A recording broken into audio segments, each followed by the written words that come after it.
Good afternoon. Thank you for having me today. My name is Johnathan Webb. I am the Chief Executive Officer for the Association of Women's Health Obstetric and Neonatal Nurses, also known as AWON.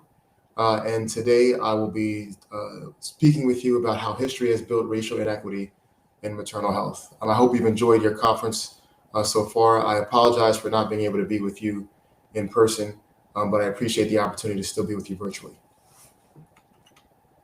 A little bit about AWON before we get started. AWON's mission and vision is to make a difference in the lives of women and newborns.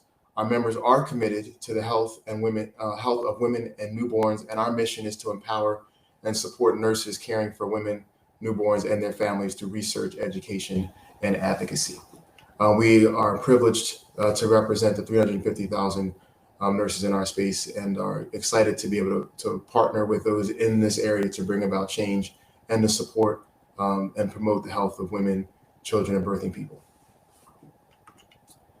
Before we get started, I would love, if I was in person, I would ask everyone to humor me, and I may ask you to do that now by turning to the person next to you and giving them a COVID socially distant appropriate either air high five or elbow, and then turn to the person on the opposite side of you and do the same air high five or a socially distant appropriate elbow. I do this as for a couple of reasons. One, because I believe we are a team in this work, and I think it's an opportunity as team members to just say thank you and acknowledge the hard work that we've done together. And as advocates in this space, your work may often be thankless. So if you have not received a thank you from those who you have worked with or worked for, I wanted to be one of the first people to be able to say thank you and to allow you to thank your colleagues because you're standing in solidarity together in this work. Also, I do this because this is a way to build connections.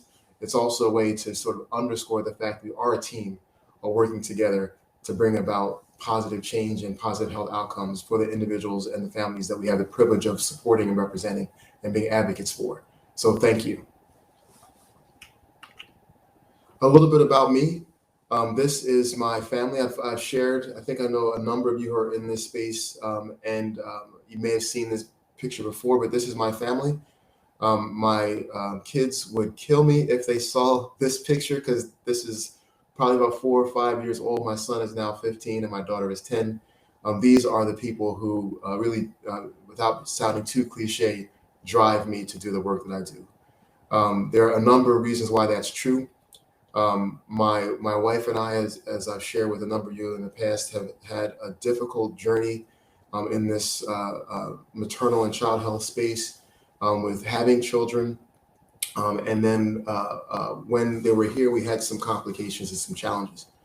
The experiences that my wife had and I had in bringing about expanding our family was a mixed bag.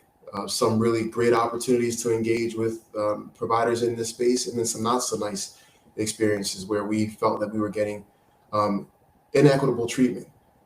There are a number of situations I can detail, but one that jumps to the top of my mind is when my wife, who was in law school at the time, was visiting a provider with my mother-in-law. I could not make the appointment because I had a conflict. I made the point of making all of my wife's prenatal visits, but I just could not get out of this meeting this time.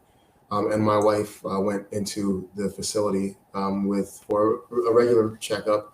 Pelvic exam, and the provider was, my wife was dressed down in sweatpants, and the provider was not gentle and was rough and hurt my wife and was really uncomfortable situation. And my mother-in-law, who was there, raised it to the provider's attention. And the provider said, some comment along the lines of, this is, and I'm paraphrasing, one of the ways of the approach is that they sort of have a scared straight method where for these young mothers, to sort of let them know what this process is and how they should take this serious. It was some sort of paraphrase. I'm paraphrasing, some sort of comment along those lines. And my mother-in-law was taken aback. One, because my wife was not a single mother, was not young, from a teenage mother. She just happens to be blessed with good genes and looks young. And two, that if there was a young mother who was in that situation, that would be the worst response to receive from a provider. And what I have to believe that in an equitable system, those types of things would not be happening to people that didn't look like my wife, didn't present the same way. There are a number of other situations that we've had that reminded us that even though our voices should be centered, and there should be a level of humanity and decency in the process, that they weren't. On the other side of that, my son, when he was born, was diagnosed, not exactly when he was born, but at the age of 6, was diagnosed with a rare disease.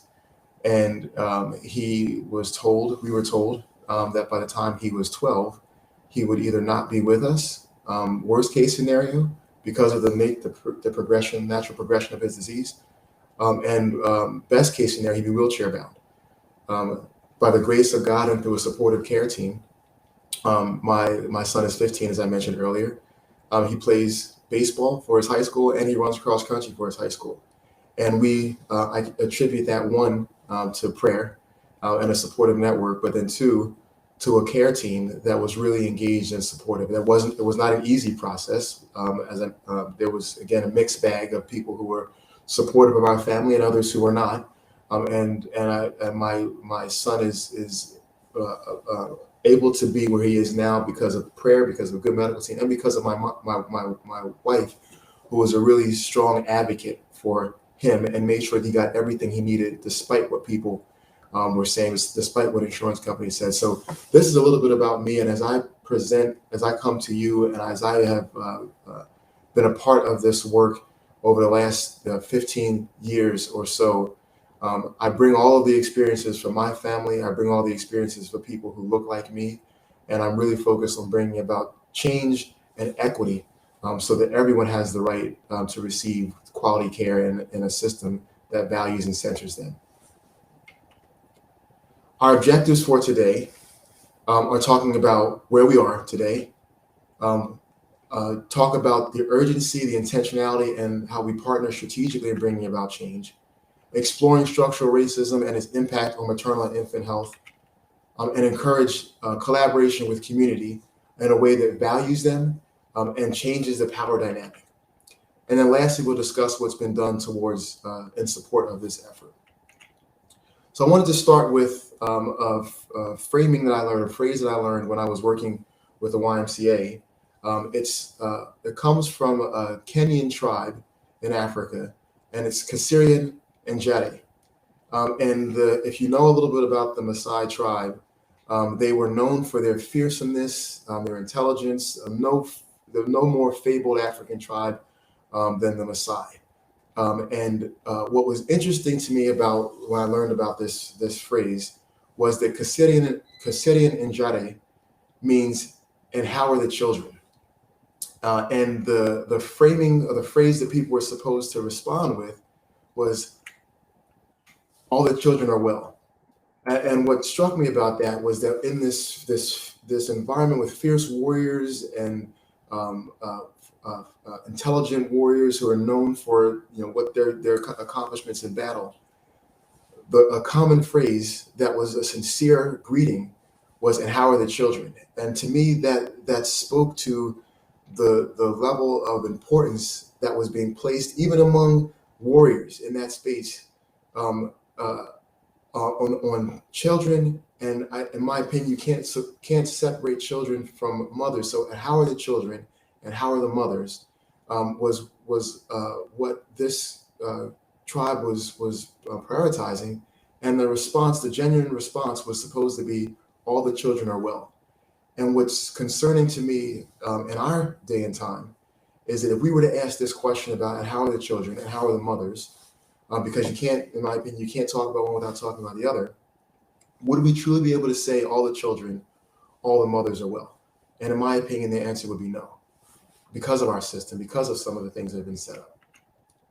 So let's sort of level set. I don't need to go into too much detail here because I know I'm preaching to the converted here. So you are very well aware of the trends in pregnancy-related mortality in the U.S.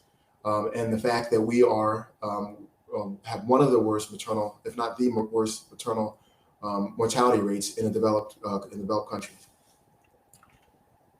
Relatedly speaking, birth outcomes by race from a preterm perspective demonstrate that there is a huge inequity in outcomes from a Black perspective as compared to their white counterparts. The Black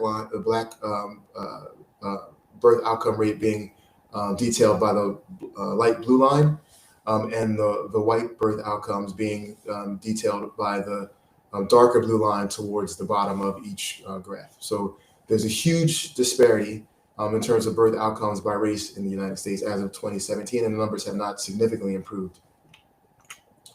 Infant mortality by race, very, very straightforward here. On the left, you have non-Hispanic Black, the infant mortality rate's 11.4, and to the right, 4.9 non-Hispanic, White, and Asian. So you see the disparity there. So what's common, now is that Black women are dying at 3 to 4 times higher clips than their white counterparts, and the gap is similar across the infant mortality rates.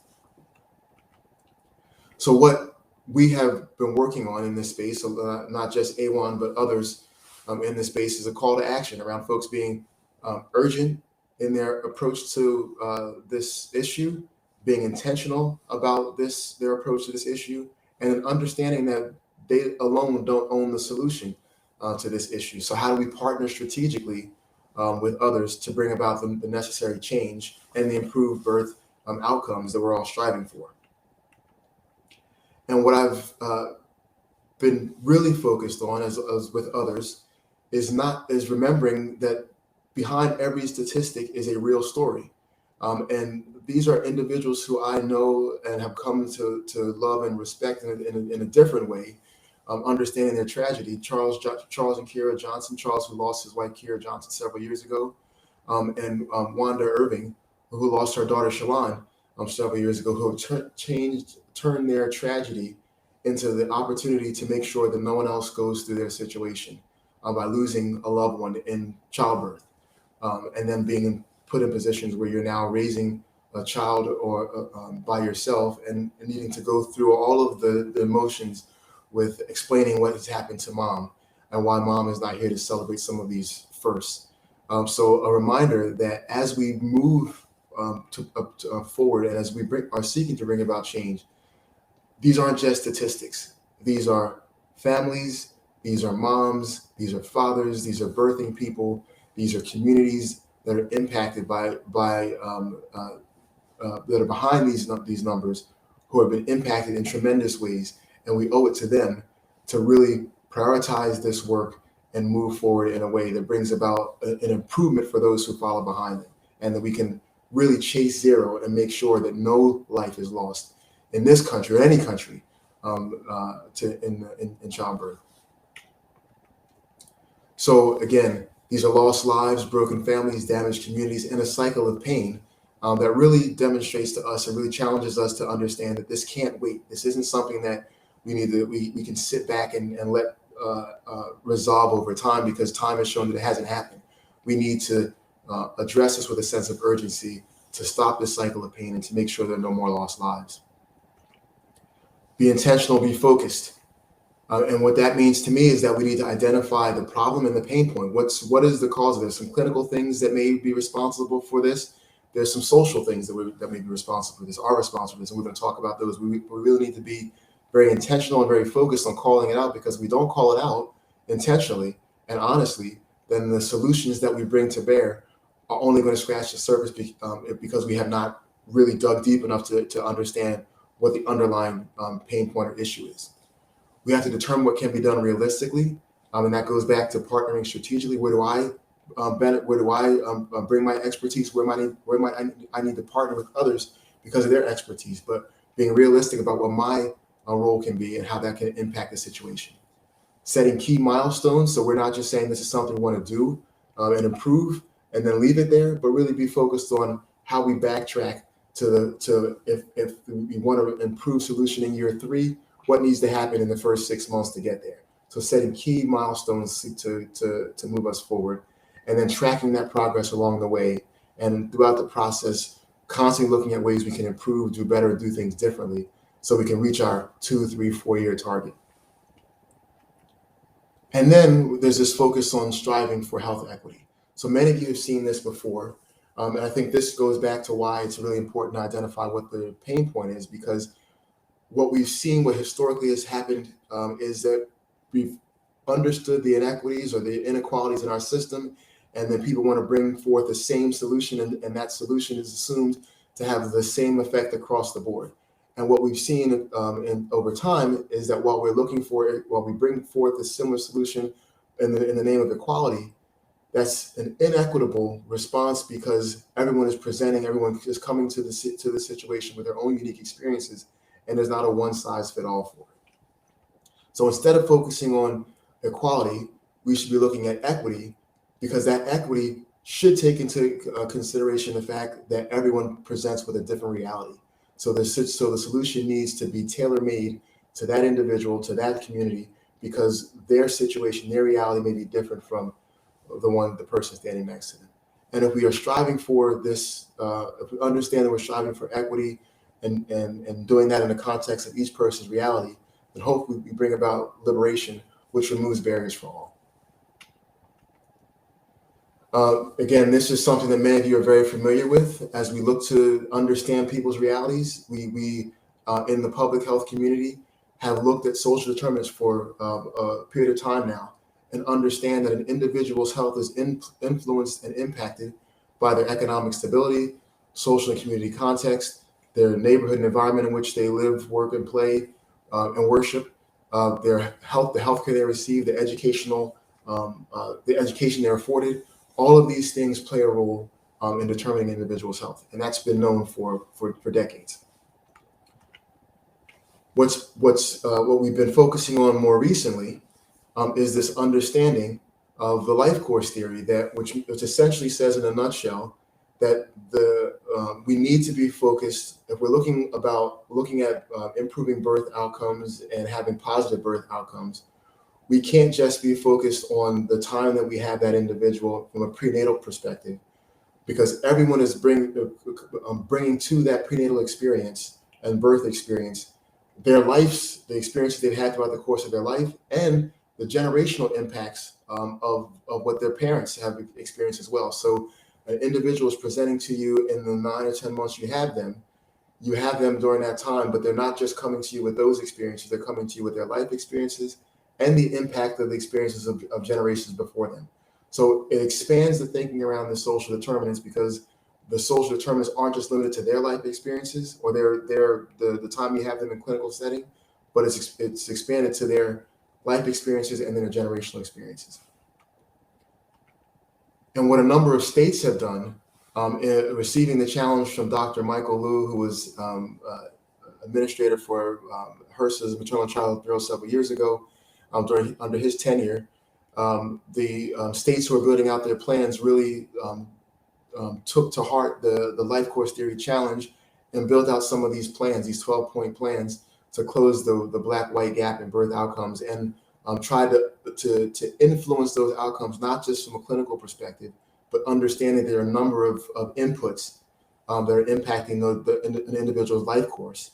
And we must consider those if we're going to bring about real change and positive birth outcomes. And one of the ones that I think is really important, that is getting a lot of attention lately, in addition to all of the closing of the educational gaps and providing contraceptive care for women, in addition to all those things, is this focus on the last bullet here, which is undoing racism. And I'll talk about that in a second. So as we have started to build from the social determinants and understanding that the environments in which you live, work, learn, play impact your health outcomes. And then we've also then kind of moved and progressed into life course theory, understanding that an individual is presenting not just in that clinical setting with their experiences, but the entirety of their experiences in their life and in the generations that before them, and that having been impacted by those social determinants. So we've kind of blended those two things together, and understanding how our social determinants have impacted our life course. We have now evolved, I think, a little bit. I use the term evolved intentionally because I think we're progressing in our journey to understand that the life course experience and the social determinants in which we live, work, learn, and play are influenced positively or negatively, in most cases negatively, from a person of color's perspective, by racism. And I want to read this quote directly so I don't mince words, because I love the way it's laid out here, with racism as the root cause of our inequity. And that is that the United States intentionally structured its systems to repeatedly exclude certain groups of people from full participation and representation based on their race and ethnicity. Even so-called race-neutral policies enacted in recent times and today have deleterious effects on communities of color because of ingrained biases and hierarchies built to favor those who are seen as white. The system is not broken. It works as it was intended. The current visible and invisible hierarchies were erected to benefit whiteness to the detriment of those seen as other. So when you think about that in the context of what I just shared, life course and life experiences being impacted by their social determinants, and those social determinants being impacted by racism and the intentionality around benefiting those who are white and at the detriment of those who are not white, it starts to set a framework and a stage for how racism has become more accepted and understood as a root cause of inequity, because it really is built, the foundation on which our system was built, which then impacts our social determinants, which then impacts our life course, which then has a direct impact on our health and birth outcomes. So we'll unpack this in a second. So in order for us to really truly understand how all of this is related, I think it's worth us taking a brief stroll down memory lane and look at the structural racism that exists in our system to understand how we've actually gotten here. So making no mistake, slavery was a business, and in present value, the U.S. slave labor in 2009 dollars, and I've seen this number in different spaces. So I've taken a little bit of a larger range here. It's estimated to range anywhere from 5.9 to 14.2 trillion dollars in today's dollars. The impacts of slavery of that institution was a loss of cultural identity, the richness of some of the individuals that we shared, images I shared earlier, to a loss of that cultural identity with meshing of cultures and identities, and really trying to find your way in an unfamiliar territory. Again, continuing the social community context or the impacts of that, you had families who were forcibly separated, and then to add insult to injury, separated from your families, and then placed in positions to be caregivers and mothers of someone else's family. So this was part of our history in the U.S. There's been there was and has been a consistent dehumanization of Black women, going back to even the genesis of gynecology with Dr. Mark Sims, who experimented on Black women, and most times without anesthesia, and that in and of itself, in my opinion, is an inhumane approach, and speaks to how the Black women, even from the genesis of our medical history, were dehumanized. There are biases from that time that still exist today, and this was a study that was done among the general population, and then compared some of the responses in Gen Pop, so to speak, with first, second, and third year medical students and residents.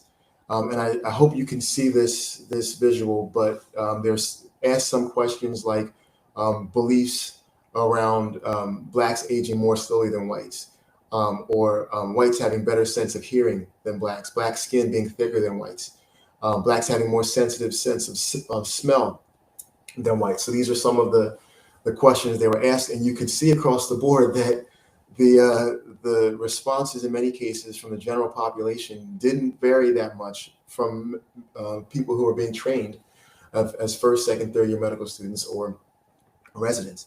And you may think that, oh, this is an indication of the past, and that might not surprise you. But this was a study that was done in 2016, if I'm not mistaken, at the University of Virginia. So this is not so far removed from our history, because these medical, the biases and things and the biological differences that exist between black and whites are still things that are present in our current medical education framework and system. Going back again to some of the history of our country, the black codes that many of you may be familiar with, that were post-emancipation laws that were designed to force these freed black individuals back into work on plantation, again, because you had a slave workforce, because it was a business that was now removed from their work, their responsibilities, their purpose was in that time, and that left a huge gap. So one way to get that workforce back was to have these black codes, which then put these freed blacks back into work on plantations, making up for that loss in the workforce. You had convict, and this happened if you didn't have written evidence of employment. It placed restrictions on land ownership for blacks, and then you had obviously Jim Crow segregation policies.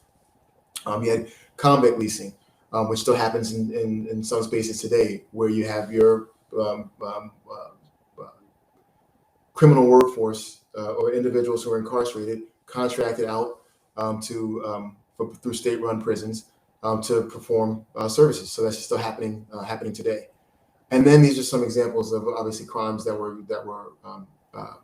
lynchable offenses: gambling, arguing with a white man, and attempting to vote, flirting with a white woman, quarreling. These were things that were part of our criminal justice system, and are still in many ways part of our DNA today, and show themselves in different ways, but similar under similar context. We are also very familiar with what it was like to try to get a piece of the American dream. And one of the ways that wealth was built during the 30s to the 60s was in home ownership. Many blacks fled the South to the north to flee some of the policies and the segregation and the Jim Crow laws and things of that nature, coming into places where they thought they would be better received and be able to access some of the generational wealth building by home ownership, and found some of the same practices existing in the North. FHA would only insure loans in white areas. Black home ownership in areas were made less insurable, were made uninsurable, excuse me. Black families weren't able to get back loans. Black soldiers couldn't take advantage of GI Bill benefits after World War II, even though they served their country.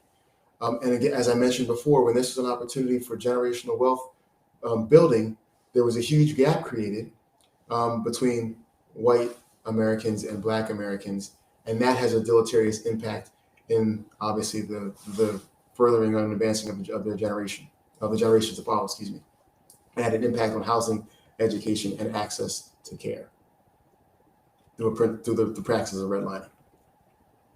And today, when I have offered this presentation, I've looked for opportunities. This is not the only opportunity to share, but the conference is happening in Texas and the state over. We've seen, as of 2018, there were articles about some of the discrimination that existed and the disparities that existed in receiving mortgage approvals for black individuals who were denied mortgages at a higher rate than whites in Tulsa. So what's the impact of that? What's the lingering impact of that? With mass incarceration, we'll talk about higher education still being not having the impact on the wealth gaps as we would like to see. Earnings gap among women, African Americans in hiring, discrimination for African Americans in hiring, and the racial wealth disparity. We're going to unpack that in a second and still see how the history of slavery and the impacts of slavery, because that was the foundation on which our system was built, still rears its ugly head today. So mass incarceration. Because of the size of this, I'll read some of these for you, but you can also look at the graphics here about the number of Black men who are incarcerated related to some of their white counterparts. So 1 in 9 men generally are incarcerated. 1 in 12 white men are incarcerated. 1 in 3 Black men are incarcerated. Black and whites use pot at about the same rate, but Blacks have been nearly 4 times more likely than whites to be arrested for marijuana possession. So when you look at some of the graphics on the right, you might say, well, crime might be happening at different rates in different communities. And that first bullet sort of challenges that there's crime happening at the same rate. The response from a criminal justice perspective may be different. More African Americans are under correctional control today than were enslaved in 1850. And that to me every time I offer this, have the privilege of offering this talk, that is a staggering point to me, given what we just talked about the slave workforce, the intentionality around obviously enslaving Blacks to support the workforce, that there are more Africans under correctional control today than were enslaved in 1850. Let that sink in for a second. Due in large part to mass incarceration, Black fathers and Black children born today are less likely to be raised by both parents than Black children born during slavery. And again, let that sink in about all of the intentionality that we just talked about, the history we just walked through briefly. You have these last 2 bullets that one, you have more African Americans under correctional control than were enslaved in 1850, and you have due to mass incarceration, the potential of Black children being less likely to be born and be raised by both parents because of that. Because of being incarcerated than a Black child born during slavery. Those to me as an African American are just as anyone who reads it, that should be very shocking to you, very concerning to you, and it's to me as an African American that's very hurtful. And I'll just let that sit in for a second. The impact to families. African American children increasingly come into indirect contact with U.S. criminal justice system at much higher clips here, represented in the yellow line versus their white counterparts in the blue lines across, and this gives you a decade by decade snapshot. And what many people will say is that, well, if you increase your education, that will magically make the situation go away. And while I'm a huge proponent of education, the stats don't bear that first statement out about education being the cure. Because if you look at the slides that I'm showing here, you'll see the disparity in median net worth comparing in a white male, white individuals with no bachelor's degree in that first dark blue bar to Blacks with a bachelor's degree in the lighter blue bar, just to the right of it, and you'll see that there's still a higher median net worth for a white individual with no bachelor's degree than there is compared to a Black individual with a bachelor's degree. So education isn't the cure for bringing about equity from a wealth perspective. This again is just another depiction of the racial wealth gap. So we spent some time on that, so I won't spend too much more time here. But I think we are acknowledging that it exists. And again, another visual to demonstrate that. There's discrimination in hiring. You see some callback numbers here. So the average callback for white individuals versus or individuals who have white sounding names versus individuals who have African American sounding names. And you can see the callback for those similar applications, but have similar applicants with just white sounding names versus African American sounding names, and you can see the disparity there. If you look to the chart on the right about again for the interview callbacks, you see that Black individuals with no criminal record in that blue bar at 14% are less likely to get a call back for an interview than a white individual with a criminal record at 17%. So a white individual with a criminal record received the interview callback in this study 17% of the time, and a black individual with no criminal record got a callback 14% of the time. So you still see the inequities in that process, and how, again, the discrimination exists in our system, generally speaking. So going back to where we started, racism as a root cause of inequity, and one of the lines I'll pull out here is that the system is not broken; it works as it was intended. Because of the way our system was created, our society was created. Our system was built because on ingrained biases and hierarchies built to favor those who are seen as white. So it's functioning the way it was intended. So when people say the system is broken, I'm just offering this as a challenge to that it's not broken, it's functioning the way it was intended. And if we really truly focus on bringing about inequity, the conversation shouldn't be around, well, let's fix the broken system. It's dismantling the system, because the system is not broken, it's functioning the way it was intended. So we need a new system. And although I spent a lot of time focusing on the African American experience, starting with slavery, I also wanted to acknowledge that our Native American brothers and sisters have also experienced some of the same historical challenges that we have, and are then by that also experiencing some of the same outcomes that we're seeing. So urban American Indians, like African Americans, still feel the legacy of U.S. mistreatment and of genocide, forced migration, and cultural erasure.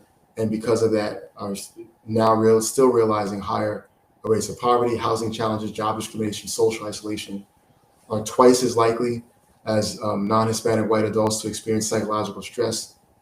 And although recent attempts have been placed on African American women, much more attention needs to focus on our American Indian and Alaska Native communities, as research shows and suggests parallels to our African American women.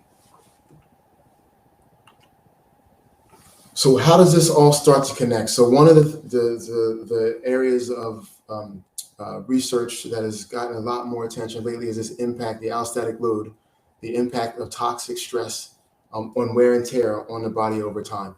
And chronic stress can wear and tear on the body's regulatory systems, which over time can lead to decline in health and function.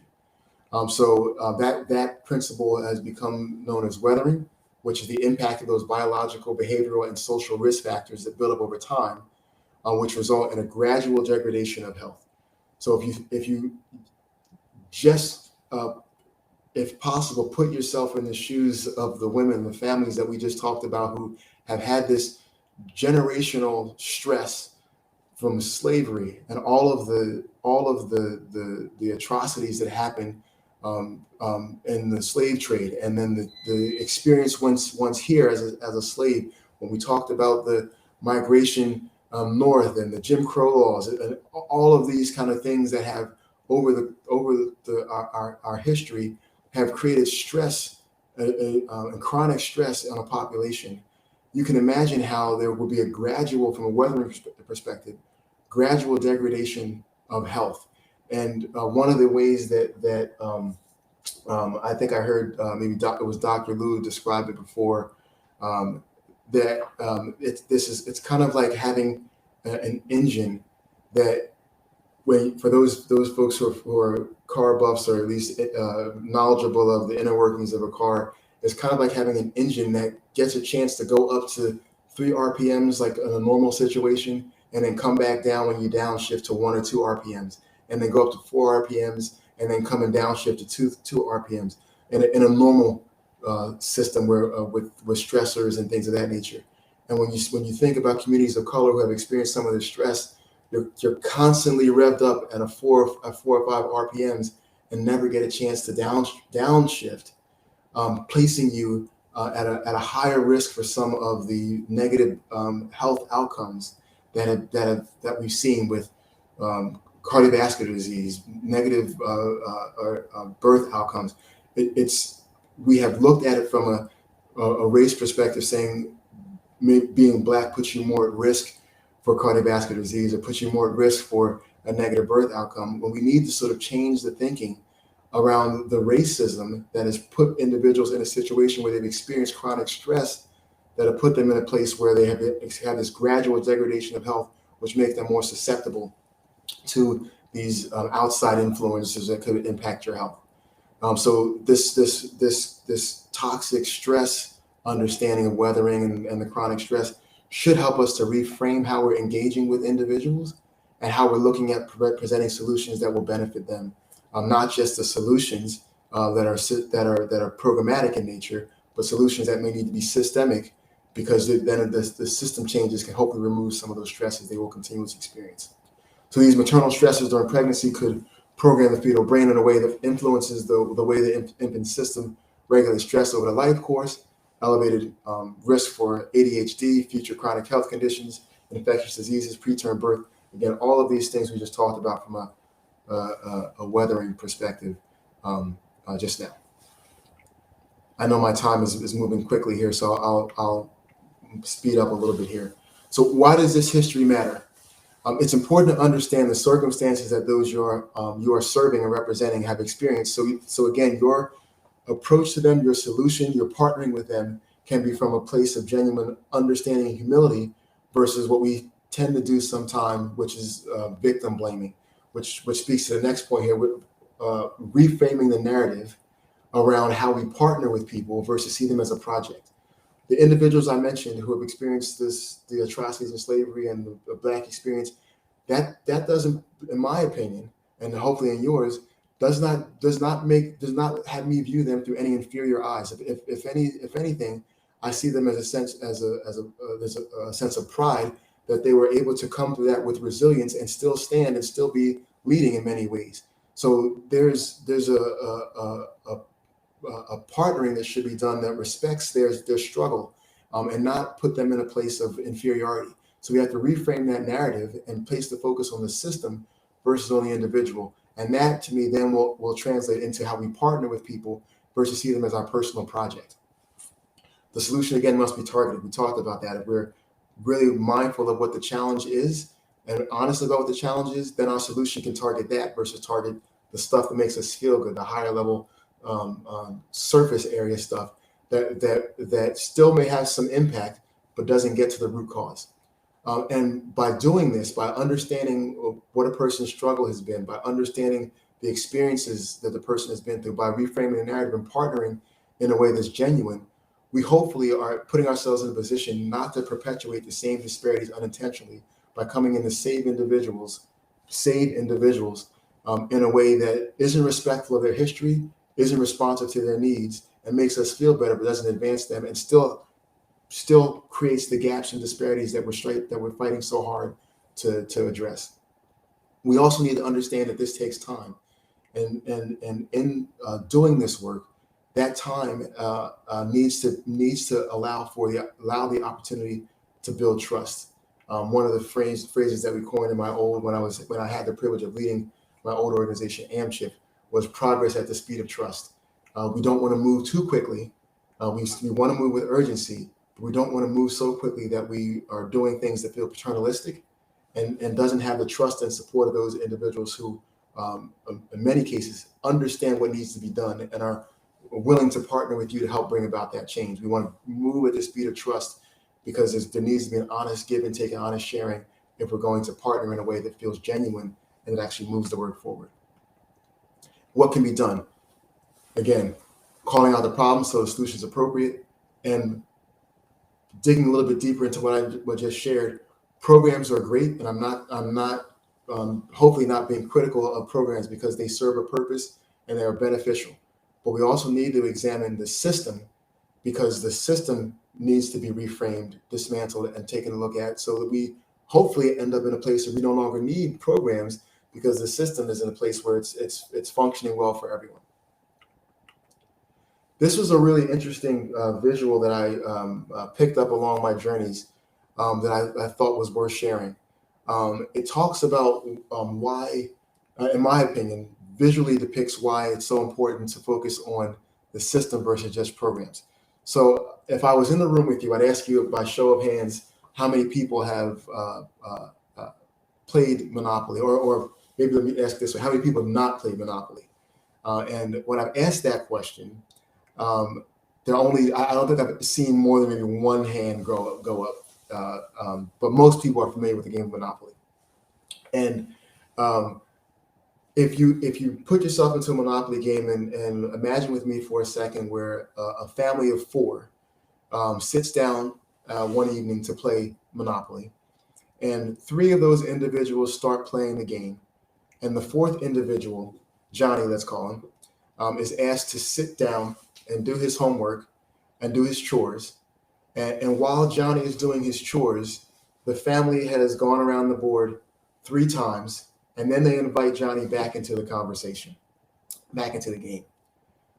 By the time, if you are a Monopoly player, by the time Johnny gets back into the game, most likely there's not much more property available, if any. If you go around the board, people have houses up, people have hotels up, maybe. So at this point, Johnny is just going around the game, trying to maybe stay out of jail, not land on people's property to pay rent. But there's the way he advances around the board is really just to get around the board for survival, not for actual income or wealth generation. And many times, I think our system is like that, where we understand that for people of color, and going back to the example of African Americans, we've been forced to sit out for 3 rounds of the game. I now invited back into the game, now asked to go around the board and survive. And our solution in many cases is to give a program that might be the equivalent of $200 to pass go. And while that feels good because we've gotten $200 to pass go, which gets you around the board, we have not addressed the system of why Johnny is going around this board and not able to progress in the same ways. We have not acknowledged the fact that the family's been around the board 3 times. We have not acknowledged the fact that there's houses up, there's hotels up, and Johnny has limited access to those things because he didn't participate in the game at the same level as other people were initially. So we have become not comfortable, but we've become focused on providing $200 to pass go without taking a broader look at how we expand the game, expand the system to make sure that we partner with Johnny in ways that allow him to no longer need the $200 to pass go because he's able to have access to the property, the hotels, the houses in the same way that his counterparts who were part of the game from the beginning are. So if we're really focused on bringing about change, system change, we have to step back from the board and understand why we're in this situation if we really want to bring about a system that's equitable for all who play the game, or all who get in now, even if they didn't start at the same time everyone else started. And I hope that helps to drive that point home a little bit more clear for you as well as it did for me. So we've talked about this again. This may feel a little bit like we're touching on some similar points, but I've done that intentionally because I want to continually remind you that what can be done here is calling out the problem so the solution is appropriate. Again, not just focusing on $200 to pass go, but on the board and the system. Again, while programs are great, we need to examine the system elements that we can address that will expand the game for all. As we're looking to do this, our intentionality should cause us to build a roadmap, build some sort of design, not just talk about it, but put forth some action to bring about the change that we're talking about. Working from our strengths. So there are many of us in this space who are great at a bunch of things, not so great at some other things. So even though we mean well and want to do well, we need to check egos and operate with some humility that then allows us to say, I can work from this strength when I need to, but I've got to partner with these groups who are stronger at it or doing this better than me, and I might need to just fall in line on this one because they have a better way of doing it, and there's no sense and no one is served well by reinventing the same wheel and building the same mousetrap. So understanding what your strength is and then partnering with those strategically to move the work forward. I wanted to sort of bring a couple of highlights really quickly for what I've had the privilege of doing. Many of you might know, some of you might know that prior to me coming to A1, I worked with the Association of Maternal and Childhood Programs, AMCHIP.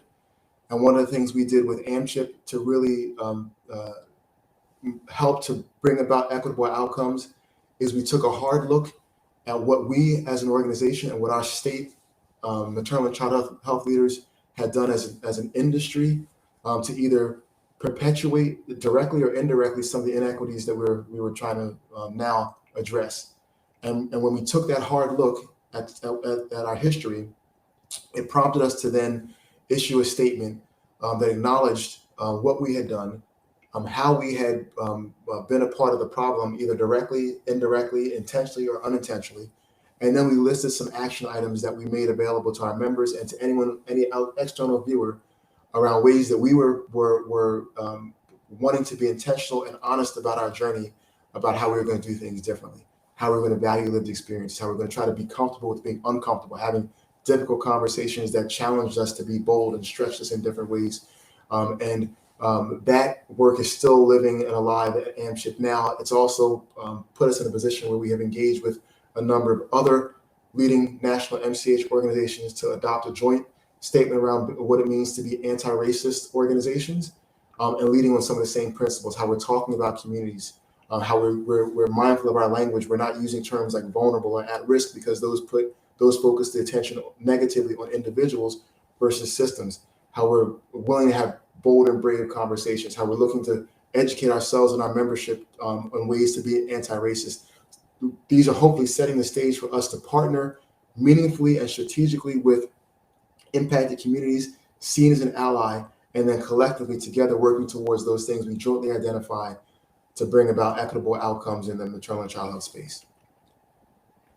Here's a couple of things from that statement that, again, we were committing to doing: having honest conversations, educating ourselves, using our new knowledge and our new partnerships to examine current and new policies to determine their impact on equity, promoting life course theory, engaging partners with humility and truth, because some people come to the table with this feeling like, because I spent this many years in medical school and my PhD program and my public health program, I know what the solution is.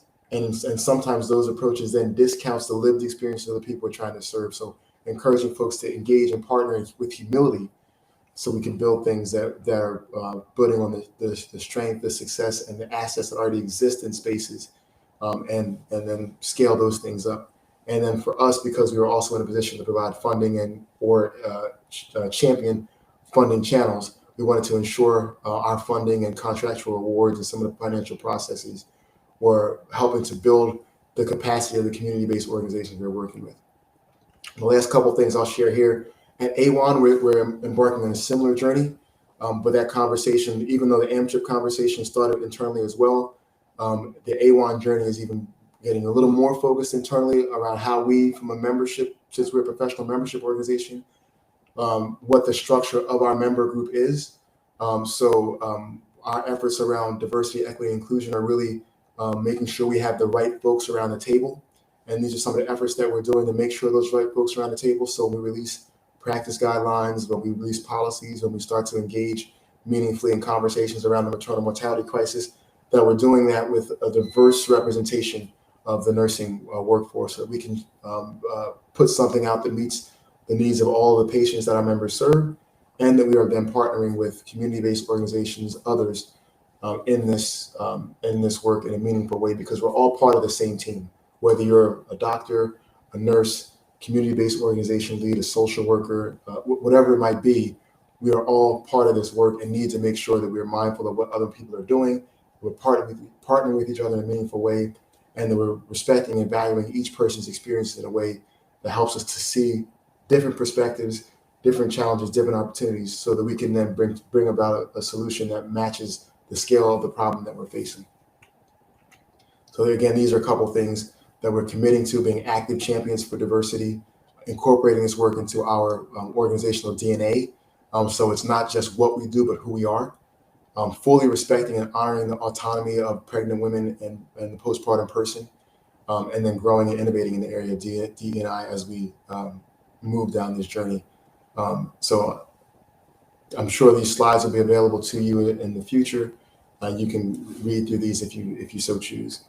And then these are some of the value statement items for us that we know a number of these You can again read through. I'll read a couple of sentences on the third bullet.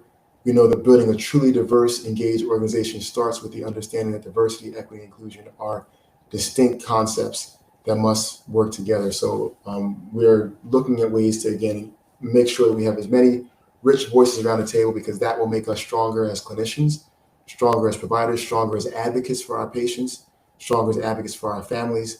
And then we'll be able to champion, hopefully, with other groups who are likewise standing in solidarity to bring about equitable birth outcomes and ensuring that there's no lost lives in the birthing process.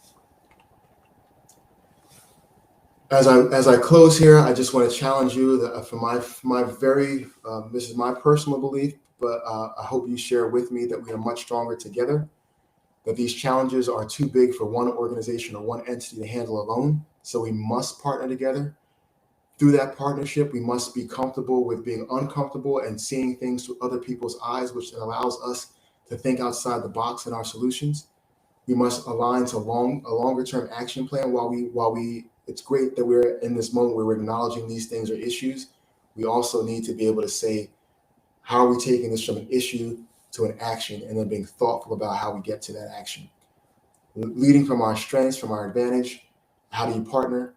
I think it takes all of us to bring this. So even if you are from an advantaged community or a place of privilege, there's still an opportunity to understand how you can play a role in this by humbling yourselves and partnering meaningfully. So leading and identifying those strengths, identifying milestones, working the plan consistently, communicating those successes, and sharing those challenges so others who may feel like it's an insurmountable step forward can learn from you in your efforts. Teamwork truly makes the dream work, and I believe that to my core, that teamwork truly makes the dream work. And just very briefly speaking here, I've also had a history in global MCH, and there are a few things that we can learn from that community. How important it is to build trust and gain understanding of historical context. How we need to understand the community assets that exist, because in the global MCH space, when it's done well, even though people may be coming in from the outside, they're looking to build from within. So it takes an understanding of what those community assets are that we can scale up. That challenges us to be to avoid being paternal, because coming in, learning, and seeing what the assets are might challenge your understanding of what the situation is. So being less paternal in our approach to these things, which means we're engaging the community thoughtfully, and then follow the learning. So in this asset mapping and this technique we use called barrier analysis, we listen to the community to understand what they need, and then build on those learnings for others. So applicability in this space as well. Listen to the families you're engaging with, listen to the communities you're partnering with, because there's learnings in there that can be supported and can be built up. And in most cases, those learnings are more sustainable than things you might bring from outside, that you're trying to fit literally a square peg into a round hole, when something already exists in communities and families that we can support and build up. Together, I believe we can improve health outcomes for women and children, and to be champions for health equity. And I will leave you with this African proverb, that if you want to go fast, go alone. If you want to go far, go together. And I do really emphasize, and as I mentioned before, the importance of us going together and partnering together. And if the indication of the attendance I've seen at this conference is any sign of how far we'll go, I feel like we have a really bright future ahead of us. So thank you again for your time. Thank you for allowing me to share a few minutes of your conference with you. I hope it's been informative. I hope you have enjoyed our conversation, and I'll invite any questions at this time. Thank you so much.